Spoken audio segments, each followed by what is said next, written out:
nom du Père et du Fils et du Saint-Esprit. La grâce de Jésus-Christ notre Seigneur, l'amour de Dieu le Père et la communion de l'Esprit Saint soient toujours avec vous. Et avec votre esprit. Bien, chers frères et sœurs dans le Christ, en ce deuxième dimanche du temps ordinaire, la liturgie de ce jour nous ramène à l'essentiel que nous devons rechercher dans notre vie. Qui cherchons-nous? Quel est l'objet de notre soif fondamentale? Est-ce Jésus-Christ ou les biens éphémères de ce monde? Voilà la question à laquelle nous sommes appelés à répondre à la suite de l'évangile que nous allons écouter tout à l'heure. Que l'Esprit du Seigneur nous garde toujours unis à l'unique nécessaire qu'est Jésus-Christ. Au cours de cette Eucharistie, nous allons prier pour tous les chrétiens du monde entier. Nous allons prier spécialement pour l'unité de tous les chrétiens, puisque bientôt nous allons commencer la semaine de prière pour l'unité des chrétiens. Pour que le vœu du Seigneur se réalise entre les chrétiens, comme lui-même le dit, qu'ils soient un, comme toi et moi, nous sommes un. Frères et sœurs dans le Christ, au début de cette Eucharistie, reconnaissons humblement devant le Seigneur nos péchés et demandons pardon. Je confesse à Dieu Tout-Puissant. Je reconnais devant mon frère que j'ai péché, par pensée, par parole, par action et par omission. Oui, j'ai vraiment péché. C'est pourquoi je supplie la Vierge Marie, les anges et tous les saints, et vous aussi, mes frères, de prier pour moi, le Seigneur. Que Dieu Tout-Puissant nous fasse miséricorde, qu'il nous pardonne nos péchés et nous conduise à la vie éternelle. Prions le Seigneur. Dieu éternel et Tout-Puissant qui régit l'univers du ciel et de la terre, exauce en ta bonté les prières de ton peuple et fais à notre temps la grâce de la paix.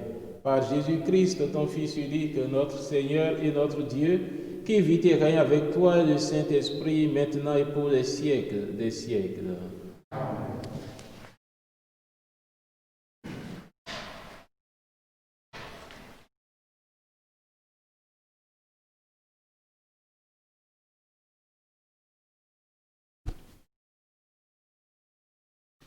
Première lecture du livre de Samuel, au chapitre 3, versets 3, 10 à 19.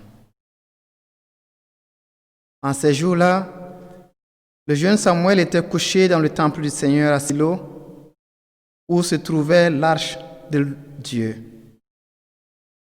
Le Seigneur appela Samuel qui répondit, « Me voici. »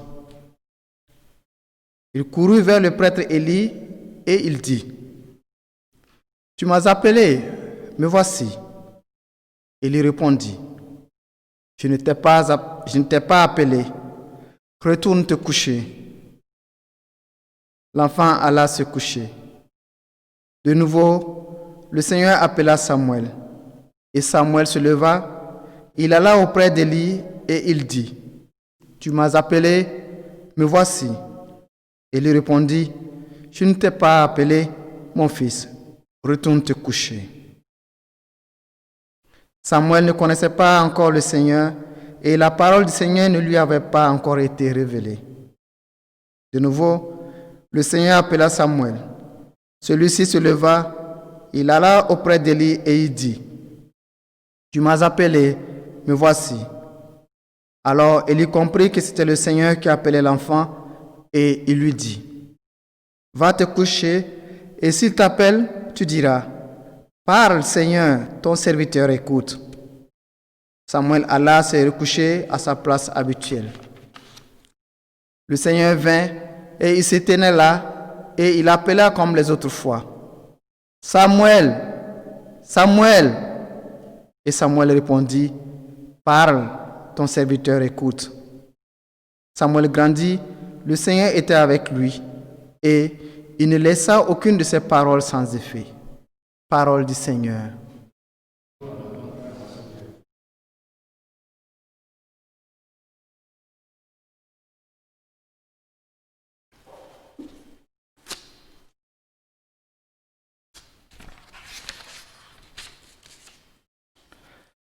Lecture de la première lettre de Saint Paul, apôtre. Chapitre 6, versets 13 à 15, 17 à 20. Frères, le corps n'est pas pour la débauche, il est pour le Seigneur, et le Seigneur est pour le corps. Et Dieu, par sa puissance, a ressuscité le Seigneur, et nous ressuscitera nous aussi.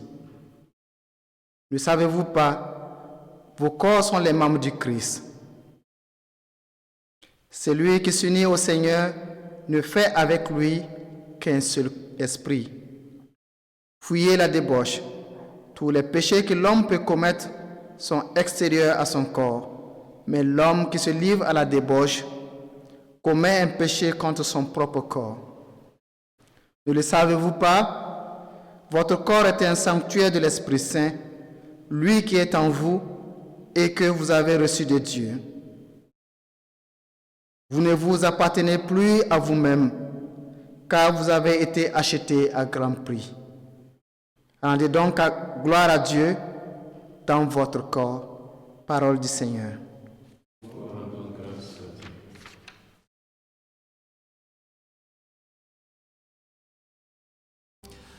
Le Seigneur soit avec vous. Évangile de Jésus-Christ selon saint Jean.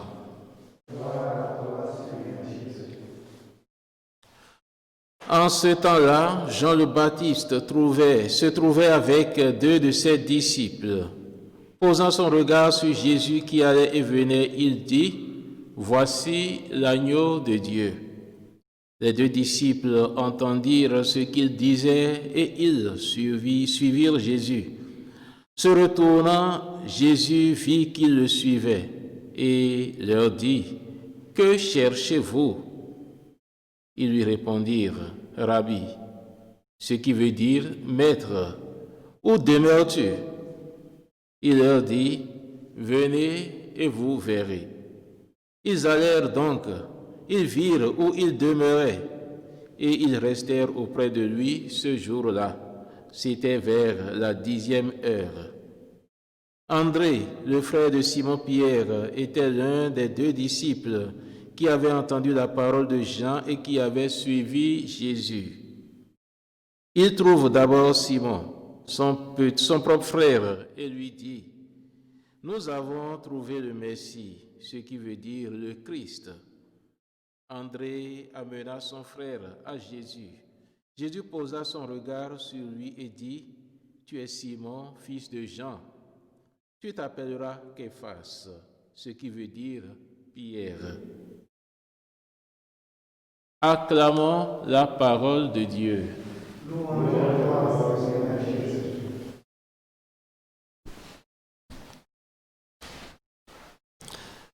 Bien, chers frères et sœurs, dans le Christ, quand nous parcourons les lectures de ce jour, de la première lecture jusqu'à l'Évangile, il y a tellement de points qui pourraient retenir notre attention. Mais je voudrais tout simplement attirer notre petite attention sur un petit point dans l'évangile que nous venons d'écouter.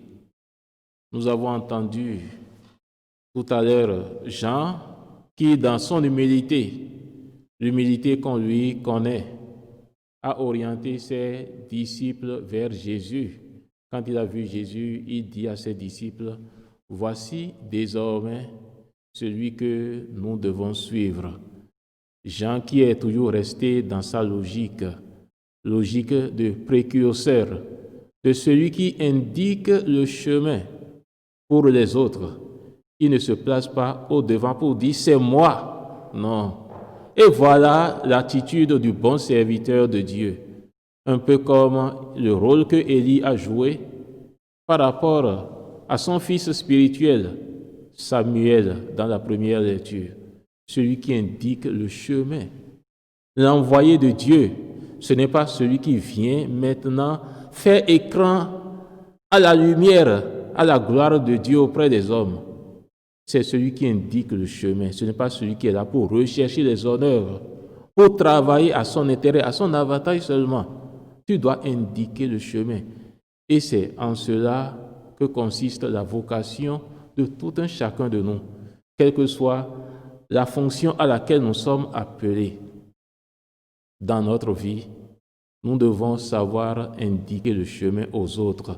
Nous devons savoir remplir notre fonction de telle sorte que nous soyons vraiment des serviteurs et non des profiteurs. Voilà l'exemple que le prophète Élie nous donne dans la première lecture. Voilà l'exemple que Jean-Baptiste nous donne dans l'Évangile. Mais ceci ne constitue pas encore ce sur quoi j'allais attirer notre attention. Ce sur quoi je voudrais que nous réfléchissions un peu aujourd'hui, cela touche cette question que Jésus a posée à ses disciples qui le suivaient. Quand Jean les a orientés et ils venaient à lui, il se retourne et les voit et il dit, « Que cherchez-vous? Que cherchez-vous » Une question que je trouve pertinente et que nous pouvons prendre à notre compte également en tant que chrétiens. Que cherchons-nous à la suite de Jésus? Puisque nous nous imaginons être à la suite de Jésus comme ces deux disciples-là, que cherchez-vous?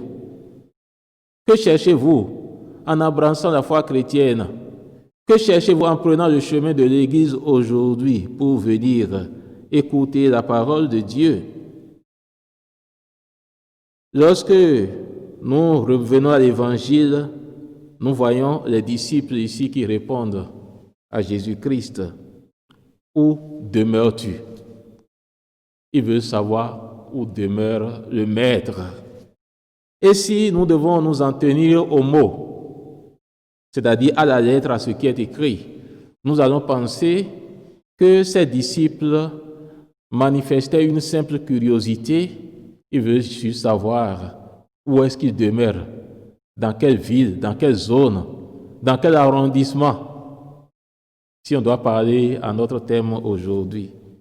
Mais ce n'est pas simplement une curiosité pour connaître un endroit, un lieu d'habitation. Ce n'est pas seulement ça. C'est une réponse, ou du moins c'est une question qui traduit la soif spirituelle de ces disciples-là. Ce n'est pas seulement le lieu géographique où Jésus habite qu'ils voulaient connaître, mais c'est leur soif de rester avec lui. Nous voulons être avec toi. Et l'Évangile a dit, ils sont allés voir là où il est. Ils sont restés avec lui ce jour-là. Je veux être avec toi. Et cela rejoint les paroles du psaume 22, où il est dit, ce qui est plus important pour moi, ce que je cherche, la seule chose que je cherche, c'est d'habiter la maison du Seigneur tous les jours de ma vie.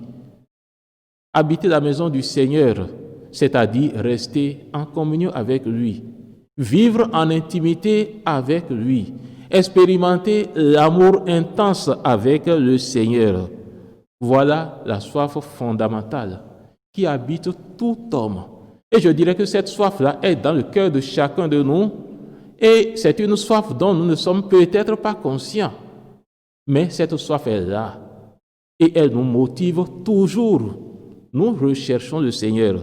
Ce que nous désirons le plus dans notre vie, ce n'est pas l'or, ce n'est pas l'argent. C'est Dieu. Jésus-Christ lui-même, c'est une personne. C'est notre soif fondamentale. C'est un peu comme il nous arrive de faire l'expérience, peut-être pour expliquer un peu et de façon un peu plus concrète cette soif qui nous habite. On peut se demander, mais en quoi est-ce que l'intimité ou du moins l'amour envers une personne peut me combler de bonheur? Mais nous en faisons l'expérience parfois lorsque nous aimons quelqu'un. ou du moins lorsque nous prenons l'exemple des amoureux, deux amoureux qui s'aiment entre eux, on veut toujours être avec l'autre. Il nous arrive parfois d'entendre entre deux amoureux, peut-être l'histoire de deux amoureux, une personne à un moment a donné appel pour dire « j'ai besoin de toi, viens me voir ». Surtout quand ça ne va pas. Quand le moral est bas, on dit « viens me voir ». Ce n'est pas forcément parce que tu viendras faire quelque chose, tu viendras rendre un service, mais viens rester avec moi. J'ai juste besoin de ta présence en ce moment-là. Voilà un peu comment est-ce que Jésus-Christ vient combler une soif dans notre vie. Il vient combler un certain vide dans notre vie. Et si nous faisons cette comparaison de l'amour que nous portons à Jésus-Christ, l'amour qui nous unit à Jésus-Christ, avec l'amour qui unit deux personnes amoureuses, je crois que nous devons pouvoir comprendre. Lorsque une personne qui est un être comme moi est capable de me combler d'un bonheur, cette personne est capable d'apporter de la joie, de la consolation dans ma vie, combien plus le Seigneur, qui est lui-même l'amour par excellence, ne va pas combler ma vie lorsque je vis dans l'intimité avec lui. Et donc nous devons savoir reconnaître en Jésus-Christ l'amour ultime que nous recherchons et cultiver cette intimité avec lui. Et nous devons également comprendre, ou du moins prendre garde à ce que rien dans notre vie ne vienne étouffer cet amour-là, cet amour à Jésus-Christ, cet amour de Dieu qui habite dans le cœur de chacun de nous et qui nous motive à vouloir aller en communion avec Dieu.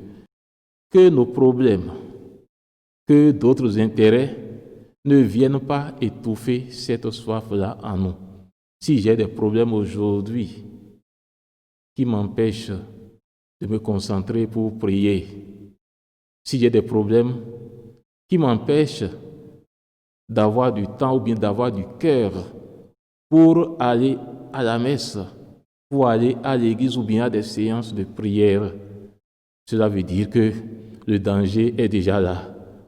Cela veut dire que le trésor le plus précieux de ma vie est en train d'être étouffé par des problèmes, par des biens passagers, des désirs passagers.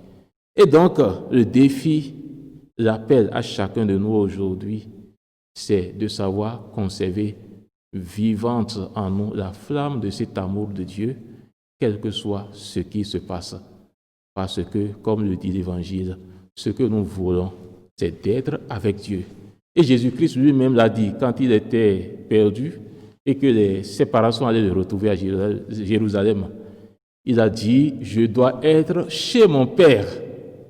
Je dois être chez mon Père. Notre bonheur ultime sur cette terre, c'est d'être chez le Père, c'est d'être avec Dieu. Que l'Esprit du Seigneur nous maintienne toujours dans cette communion et dans cette dynamique d'union avec Dieu notre Père. Amen.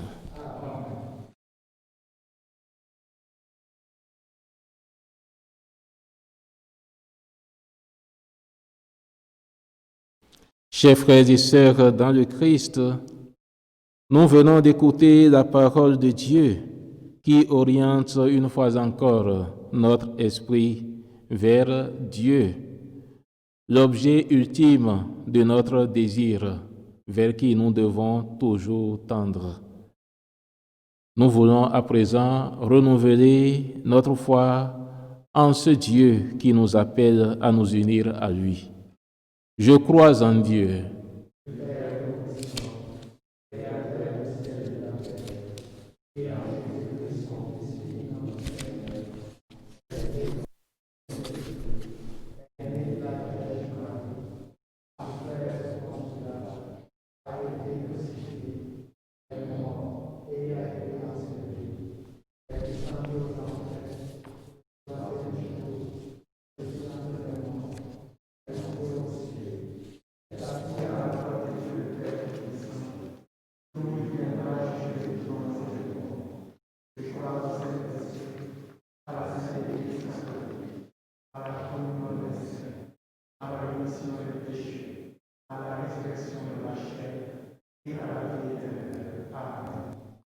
Frères et sœurs dans le Christ, en croyant que Dieu est là parmi nous, nous nous adressons à lui et nous lui présentons tous les besoins de nos frères et de nos sœurs en ce monde.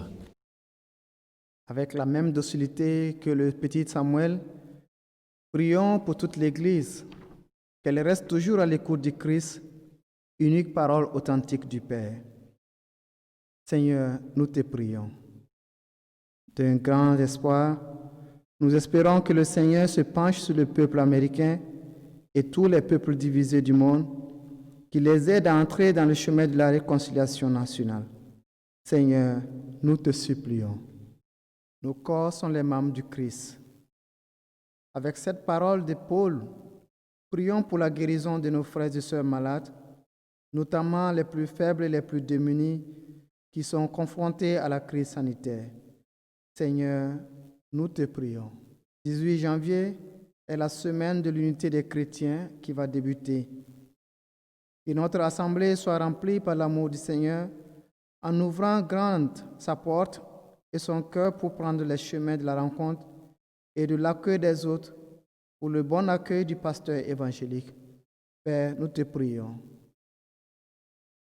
Seigneur, en ce dimanche, nous te présentons toutes nos demandes et celles de nos frères et sœurs, celles que nous t'avons exprimées dans notre prière et celles que nous avons gardées dans nos cœurs. Dans ta bonté, exauce-les par ton Fils Jésus, le Christ, notre Seigneur. Prions ensemble, frères et sœurs, au moment d'offrir le sacrifice de toute l'Église. Seigneur, accorde-nous la grâce de vraiment participer à cette Eucharistie, car chaque fois qu'est célébré ce sacrifice en mémorial, c'est l'œuvre de notre rédemption qui s'accomplit. Par Jésus-Christ, ton Fils unique, notre Seigneur et notre Dieu, qui vit et règne avec toi dans l'unité du Saint-Esprit, maintenant et pour les siècles des siècles. Le Seigneur soit avec vous. Et avec ton esprit, Élevons notre cœur. nous le tournons vers le Seigneur. Rendons grâce au Seigneur notre Dieu. Vraiment, il est juste et bon de te rendre gloire, de t'offrir notre action de grâce toujours et en tout lieu, à toi, Père très saint, Dieu éternel et tout-puissant, par le Christ notre Seigneur. Dans le mystère de sa Pâque, il a fait une œuvre merveilleuse, car nous étions esclaves de la mort et du péché, et nous sommes appelés à partager sa gloire. Nous portons désormais ses noms glorieux, nation sainte, peuple racheté, race choisie, sacerdoce royal. Nous pouvons annoncer au monde les merveilles que tu as accomplies, toi qui nous fais passer des ténèbres à ton admirable lumière. C'est pourquoi avec les anges et les archanges, avec les puissances d'en haut et tous les esprits bienheureux, nous chantons l'hymne de ta gloire et sans fin nous proclamons. Tu es vraiment saint Dieu de l'univers et toute la création proclame ta louange, car c'est toi qui donnes la vie, c'est toi qui sanctifies toutes choses par ton Fils Jésus-Christ notre Seigneur, avec la puissance de l'Esprit Saint, et tu ne cesses de rassembler ton peuple, afin qu'il te présente partout dans le monde une offrande pure. C'est pourquoi nous voici rassemblés devant toi, et dans la communion de toute l'Église en ce premier jour de la semaine, nous célébrons le jour où le Christ est ressuscité d'entre les morts. Par lui que tu as élevé à ta droite, Dieu Tout-Puissant, nous te supplions de consacrer toi-même les offrandes que nous apportons. Sanctifie-les par ton esprit, pour qu'elles deviennent le corps et le sang de ton Fils Jésus-Christ notre Seigneur, qui nous a dit de célébrer ce mystère. La nuit même où il fut livré, il prit le pain. En te rendant grâce, il le bénit, il le rompit et le donna à ses disciples en disant, « Prenez et mangez-en tous. Ceci est mon corps livré pour vous. »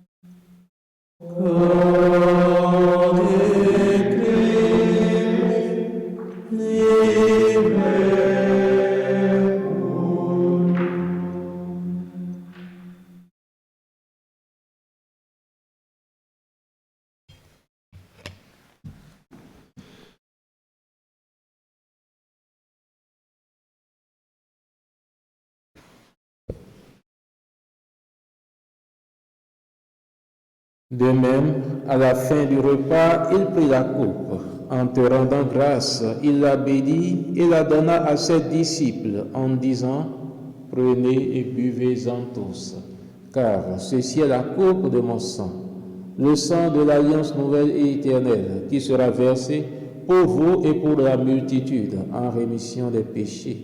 Vous ferez cela en mémoire de moi. »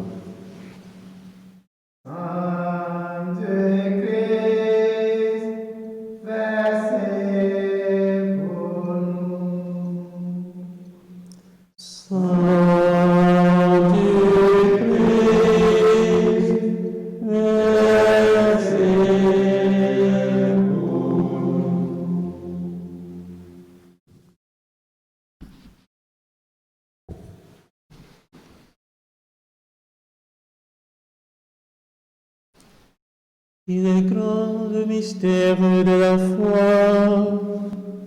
Nous proclamons ta mort, Seigneur Jésus. Nous célébrons ta résurrection. Nous attendons ta venue.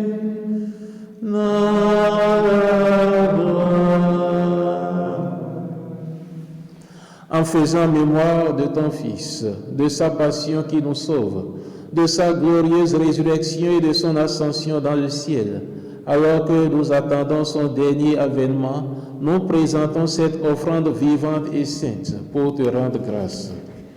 Regarde, Seigneur, le sacrifice de ton Église et daigne y reconnaître celui de ton Fils qui nous a rétablis dans ton alliance.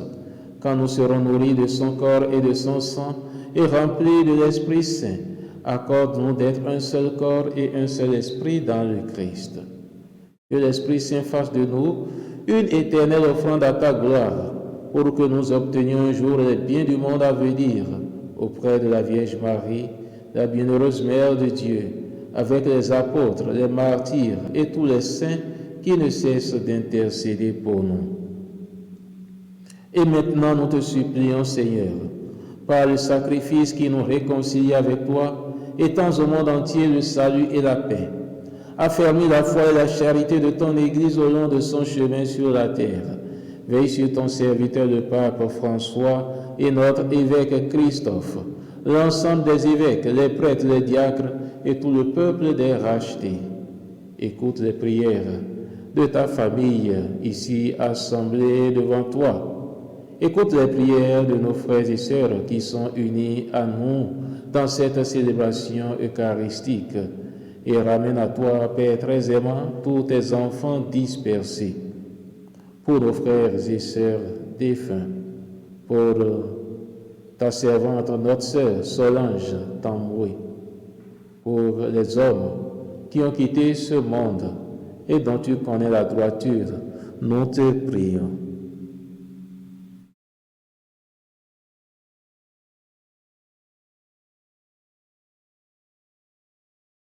Reçois-les dans ton royaume, où nous espérons être comblés de ta gloire tous ensemble et pour l'éternité, par le Christ notre Seigneur, par qui tu donnes au monde toute grâce et tout bien. Par lui, avec lui et en lui, à toi, Dieu le Père Tout-Puissant, dans l'unité du Saint-Esprit, tout honneur et toute gloire pour les siècles des siècles. Amen.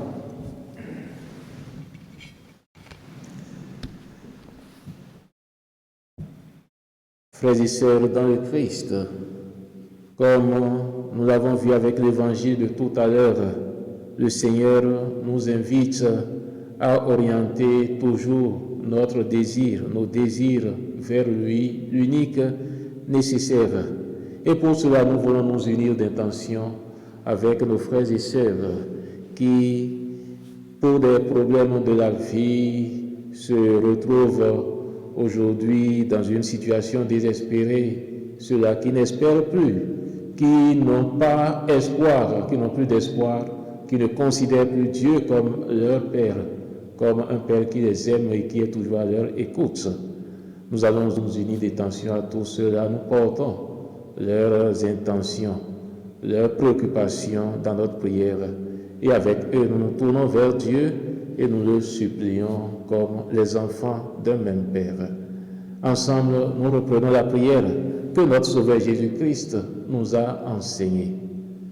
Notre Père, qui es aux cieux, que ton nom soit sanctifié, que ton règne vienne, que ta volonté soit faite sur la terre comme au ciel. Donne-nous aujourd'hui notre pain quotidien. Pardonne-nous nos offenses, comme nous pardonnons aussi à ceux qui nous ont offensés, et ne nous laisse pas entrer en tentation, mais délivre-nous du mal. Délivre-nous de tout mal, Seigneur, et donne la paix à notre temps. Par ta miséricorde, libère-nous du péché, rassure-nous devant les épreuves en cette vie, où nous espérons le bonheur que tu promets et l'avènement de Jésus-Christ, notre Sauveur.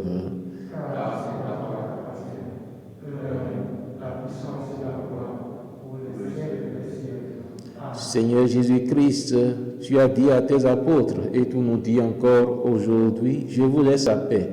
Je vous donne ma paix. Ne regarde pas nos péchés, mais la foi de ton Église, et pour que ta volonté s'accomplisse. Donne-lui toujours cette paix et conduis-la vers l'unité parfaite, toi qui règnes pour les siècles des siècles. Amen. Que la paix du Seigneur soit toujours avec vous. Et avec votre esprit. Dans la charité du Christ, donnons-nous un signe de paix.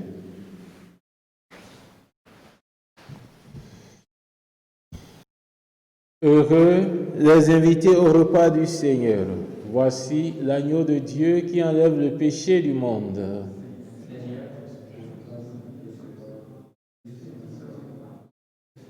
Le corps et le sang du Christ nous gardent pour la vie éternelle.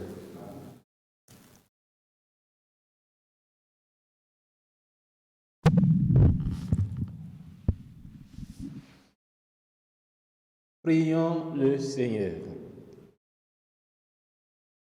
Pénètre-nous, Seigneur, de ton esprit de charité, afin que soient unis par ton amour ceux que tu as nourris d'un même pain par Jésus-Christ, ton Fils unique, notre Seigneur et notre Dieu, qui vit et règne avec toi et le Saint-Esprit, maintenant et pour les siècles des siècles.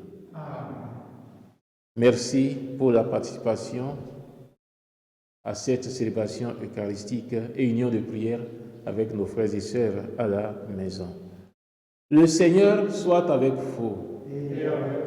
Que Dieu Tout-Puissant vous bénisse, le Père, le Fils et le Saint-Esprit. Allez dans la paix et dans la joie du Christ.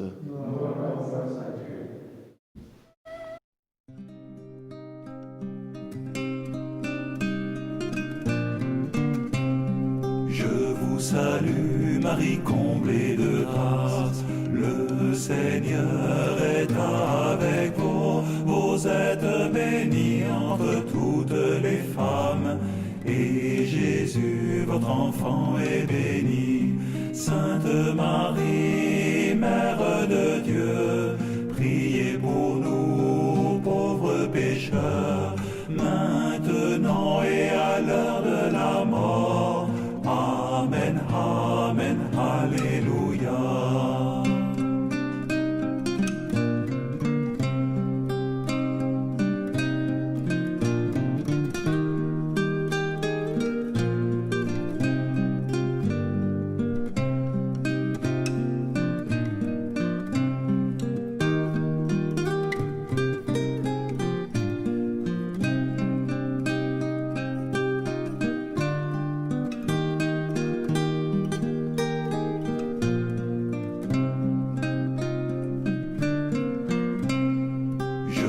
salue, Marie comblée de grâce, le Seigneur est